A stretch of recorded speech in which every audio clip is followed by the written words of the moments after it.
जय श्री महाकाल। आदेश। तो आज की चर्चा का जो विषय है वो विषय है हनुमान जी के कुछ विशिष्ट मंत्रों का, क्योंकि हर कार्य के लिए एक अलग मंत्र होता है। जैसे आप नवग्रह के दोषों को, जो ग्रह हैं उनके दोष जो फलित हो रहे हैं साधक पर या व्यक्ति पर, उन दोषों को कम करने के लिए या उन दोषों के निवारण के लिए हनुमान जी के कौन से मंत्र का जाप किया जाए, शत्रुओं के निवारण के लिए किस मंत्र का जाप किया जाए, धन प्राप्ति के लिए किस मंत्र का जाप किया जाए, सभी देवी देवताओं की और देव आत्मा गुरुओं की कृपा प्राप्ति के लिए किस मंत्र का जाप किया जाए, और कौन सी दिशा में मुख करे जो हनुमान जी हैं वो किस कार्य हेतु उन्हें पूजित किया जाए। जैसे दक्षिण मुखी है तो भूत प्रेतों से रक्षार्थ हेतु, ज्ञान बल बुद्धि प्राप्ति हेतु दक्षिण मुखी हनुमान जी की आराधना करनी चाहिए।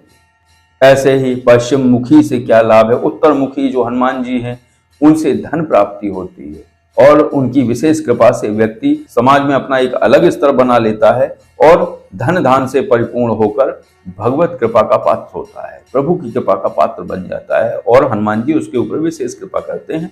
ऐसे ही किस प्रकार से कौन से मंत्र का जाप करें, कौन सी मूर्ति की जो है आराधना करें, तो इस सब के विषय में इस वीडियो के माध्यम से आपको बताया जाएगा।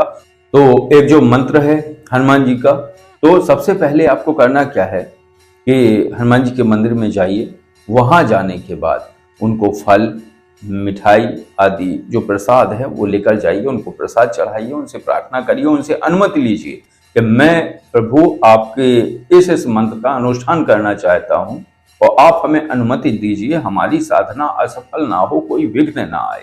और मैं जो है बाबा हनुमान, मैं जो है ऐसे मंत्र की आराधना करना चाहता हूं जिससे सभी देवी देवता और दिव्य गुरु आत्माएं और समस्त ऊर्जाएं हमारे ऊपर कृपा करें और हम उनकी कृपा के पात्र बने और हमारा मार्गदर्शन हो और हम आगे बढ़ पाए। बाबा हनुमान इतनी कृपा करिए, अनुमति दीजिए। अच्छा, एक चीज और मैं बता दूं कि ये कैसे जाने की अनुमति मिल गई।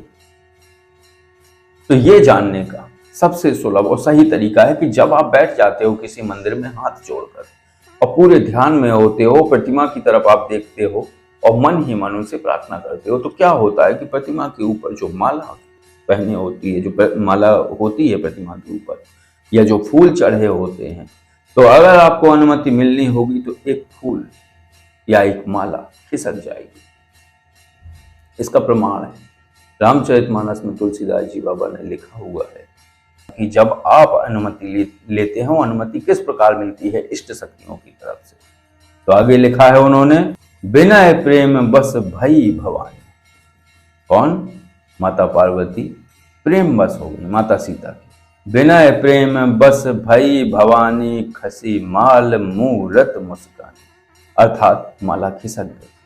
माला खिसकी तो नीचे गिरी, तो माता सीता ने उस माला को अनुमति समझा और अपने सिर पे धारण कर लिया, अपने सिर से लगाया। उनकी जो है अनुकंपा समझ के, उनका प्रसाद समझ के उन्होंने अपने सर पे लगाया और सादर सिय प्रसाद सिर धरे, बड़े आदर के साथ सीता जी ने उसको अपने सिर से लगाया उस माला को और बोली, गौरी हरस ही हरे। तो इस प्रकार से होता है कि जब आप प्रार्थना करते हैं, किसी मंदिर में बैठते हैं, मंदिर में जब आप हाथ जोड़ के भाव विह्वल होकर अपनी प्रार्थना करते हैं, प्रार्थना पूर्ण हो जाएगी या नहीं होगी, इस सब का अनुमान आपको हो जाता है। क्योंकि तत्काल से मैंने ये देखा है। एक बार मैं माता दुर्गा के मंदिर में बैठा हुआ था, तो मेरी प्रार्थना थी। उस समय मैं इस क्षेत्र से अलग था, हालांकि बहुत कम उम्र थी उस समय, जो है उम्र रही होगी 16, 17, 18 साल के आसपास। तो मैं बैठा हुआ था, तो हालांकि कोई ऐसी प्रार्थना नहीं थी, बस मैं आनंद से उनके जो है स्वरूप को देख रहा था, नमन कर रहा था मन ही मन। तभी एक फूल वहां से, जहां वो चढ़ा हुआ था उनके ऊपर, तो वहां से गिरा। तो पुजारी जी बैठे हुए थे, उन्होंने हमें देखा, बोले ये है तुम्हारा आशीर्वाद, इसको ले जाओ। हालांकि सब चीजें अच्छी होती गई, सब कुछ था। तो ये इस चीज से पता चलता है, तो आप पता लगा सकते हैं कि वो होगा या नहीं। तो इस प्रकार से अनुमति मिल जाती है। तो आपको भी बाबा हनुमान के मंदिर में जाना है और उनसे अनुमति लेनी। समस्त देव आत्माएं, समस्त दिव्य आत्माएं और समस्त देवी देवता हमें अपनी कृपा का पात्र माने, वो हमारे ऊपर कृपा करें, हमारा मार्गदर्शन करें।